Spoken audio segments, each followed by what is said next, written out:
daily, we set out to connect with other people. The ways of connecting differ very much. The common one, however, is connecting through conversations. Here's the question though. Do you recall the times you have tried to connect and instead you end up feeling disconnected? It's always about them. They need the spotlight. They need the attention. They need the care. They need it all to be about them all the time. In this video, we talk about 4 signs of a conversational narcissist and how to handle them. Don't go away.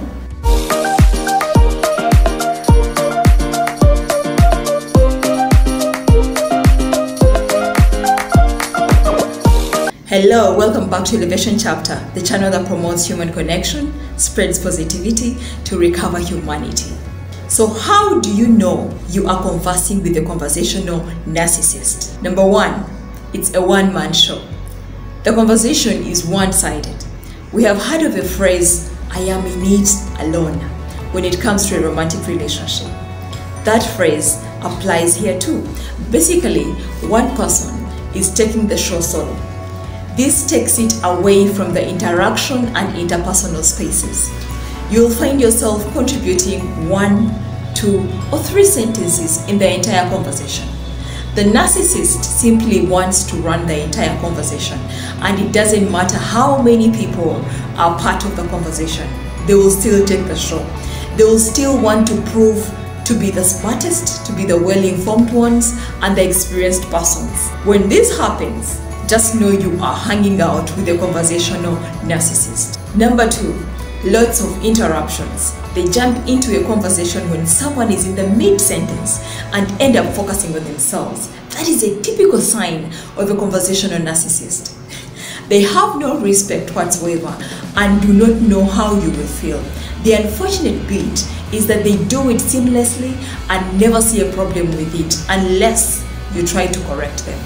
In their view, they have the best experiences and have the ability to share them better. Number 3, they talk non-stop. They talk too much. Since in their view, they feel they have all the knowledge about the topic, they are constantly seeking approval and favor from their audience. Shockingly, they are not aware that they hijacked the conversation and made it all about themselves. They miss an element of awareness and presence. Number 4, they are detached from others. These human beings are special. Unless they are the ones talking or someone else is talking about them, they are very much less interested. Everyone will clearly see them uncomfortable. They will be seen bored, contemptuous, or even distracted when others are talking. In fact, some even get to leave the conversation and go away. All because they need the spotlight to be on them all the time.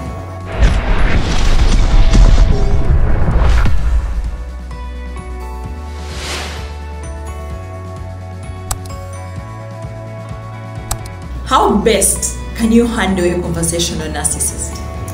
Tip number 1, build a hedge around you. You will need to set boundaries. After you have confirmed that your dear friend or your family member, could be your sister, your brother, your father, your mother, or even a colleague at your workplace, has this kind of trait, set limits to your exposure with them. I like it when people say, I love them from a distance. And if you choose to fully engage with them on a certain topic or matter, prepare ahead of time. Tip number 2, polite confrontation.